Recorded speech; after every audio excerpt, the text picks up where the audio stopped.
আসসালামু আলাইকুম। Black hole চ্যানেলের পক্ষ থেকে আপনাকে স্বাগতম। আপনি জমি কিনেছেন? অভিনন্দন। কিন্তু এখানে কি শেষ? মোটেও না।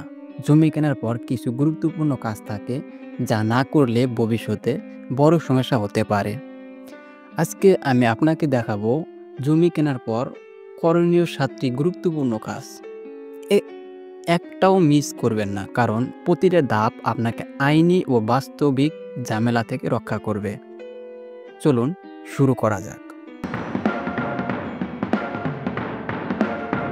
নাম্বার 1, দলিল। দলিল রেজিস্ট্রেশন ঠিকমতো হয়েছে কিনা তা যাচাই করুন। জমি কেনার পর সবচেয়ে প্রথম এবং গুরুত্বপূর্ণ কাজ হলো দলিলটি সঠিকভাবে রেজিস্ট্রেশন হয়েছে কিনা তা নিশ্চিত হওয়া।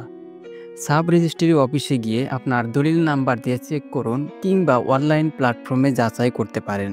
অনেক সময় টাইপো বা ভুল তথ্য থেকে ভবিষ্যতে সমস্যা হতে পারে, তাই ভুল থাকলে যত দ্রুত সম্ভব সংশোধনের জন্য আবেদন করুন।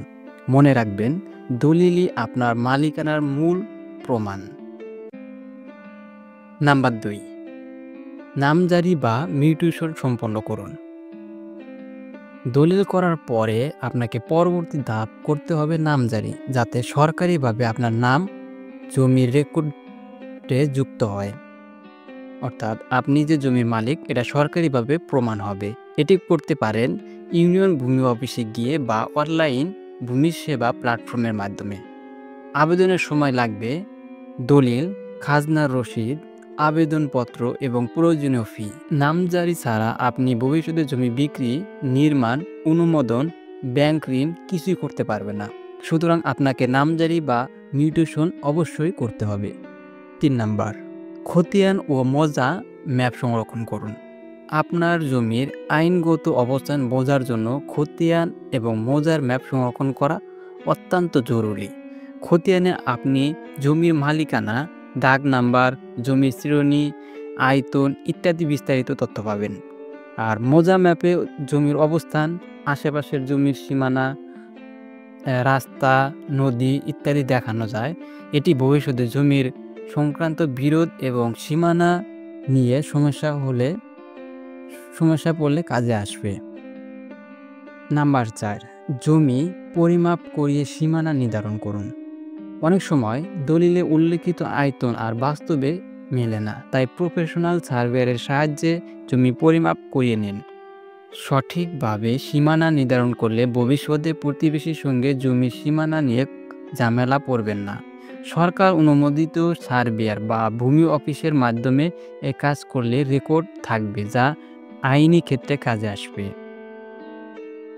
নাম্বার 5, নিয়মিত ভূমির কর বা খাজনা পরিশোধ করুন। জমির খাজনা বা ভূমির কর সময় মতো না দিলে সরকার জমির মালিকানা নিয়ে প্রশ্ন তুলতে পারে। এখন ঘরে বসে অনলাইনে ভূমি কর দেওয়া যায়। www.plan.gov.bd ওয়েবসাইট থেকেই খুব সহজেই এটি করতে পারবেন। ভূমি করের রসিদ জমিয়ে রাখুন। ভূমি করের রসিদ জমিয়ে রাখুন, কারণ এটি আপনার মালিকানা নিশ্চিত করার একটি শক্তিশালী প্রমাণ। কারণ আপনি যেহেতু ওই জমির উপর কর দিয়ে থাকেন, সুতরাং আপনি ওই জমির মালিক, সরকারিভাবে আপনাকে অনুমোদন করবে। নাম্বার 6 হচ্ছে জমির সীমানা চিহ্নিত করুন ও নিরাপত্তা নিশ্চিত করুন। জমি খালি ফেলে রাখবেন না। জমি খালি ফেলে রাখলে দখল বা চুরি হওয়ার ঝুঁকি থাকে। তাই যত তাড়াতাড়ি সম্ভব জমির সীমানা চিহ্নিত করে ঘেরা দিন। যেমন বেড়া, টিন, তার, গেট অথবা সাইনবোর্ড টাইনে দিতে পারেন।